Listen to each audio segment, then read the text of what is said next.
ابوالفتح عرفان احمد صاحب کے تحت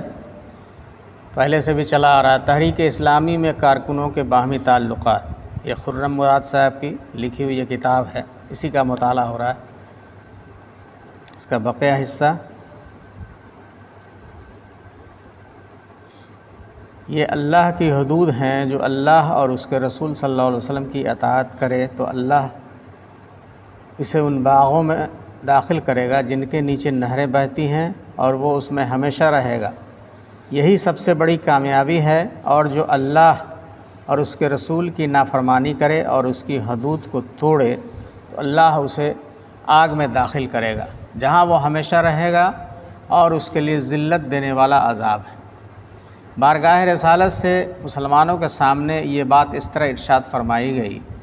بے شک اللہ نے آگ کو واجب قرار دیا اور جنت حرام کر دی اس پر جس نے قسم کھا کر کسی مسلمان کا حق مارا۔ ایک مرتبہ صحابہ رضی اللہ عنہم میں سے کسی نے پوچھا، اگرچہ وہ کوئی معمولی سی چیز ہو، آپ صلی اللہ علیہ وسلم نے فرمایا ہاں، اگرچہ وہ پیلو کی ایک ناکارہ اور معمولی سی شاخ ہی کیوں نہ ہو، پیلو جس کا وہ دتمن وغیرہ بنتا ہے۔ ہاں، ایک مرتبہ آپ صلی اللہ علیہ وسلم نے ایک بڑے مؤثر انداز میں اس بات کو واضح کرتے ہوئے صحابہ سے پوچھا،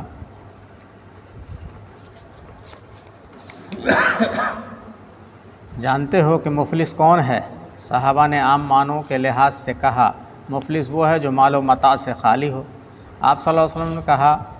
میری امت میں اصل مفلس وہ ہے جو قیامت کے دن نماز، روزہ، زکوٰۃ جیسے اعمال کا ذخیرہ لائے، اور ساتھ ہی یہ اعمال بھی لائے کہ کسی کو گالی دی، کسی پر تہمت لگائی، کسی کا مال کھایا، کسی کا خون بہایا اور کسی کو مارا۔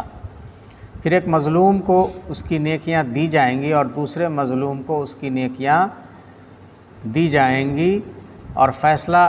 چکانے سے پہلے اگر اس کی نیکیاں ختم ہو جائیں گی تو پھر حقداروں کی برائیاں لے کر اس پر ڈال دی جائیں گی اور پھر اسے آگ میں پھینک دیا جائے گا۔ دنیا میں تعلقات کو خرابی سے بچانے کے لیے اور آخرت کے اس عذاب سے بچنے کے لیے حقوق کا پورا تحفظ ضروری، اور اس لیے رسول اللہ صلی اللہ علیہ وسلم نے خاص طور پر نصیحت کی ہے کہ موت سے پہلے اپنے مسلمان بھائیوں سے اپنی غلطیاں معاف کرا لو۔ حقوق کے تحفظ کے سلسلے میں بنیادی چیز یہ ہے کہ ایک مسلمان بھائی کا جسم اور آبرو اس کے ہاتھ اور زبان سے محفوظ ہے، چنانچہ رسول اللہ صلی اللہ علیہ وسلم نے اس چیز کو ایک مسلم کی لازمی صفات میں شمار کیا اور فرمایا، مسلمان تو وہ ہے جس کی زبان اور ہاتھ سے تمام مسلمان محفوظ رہیں۔ وآخر دعوانا الحمدللہ رب العالمین۔ جماعت اسلامی ہند کا ہفتہ وار اجتماع یہیں پر اختتام پذیر ہوتا ہے۔ آپ سبھی لوگوں کا بہت بہت شکریہ۔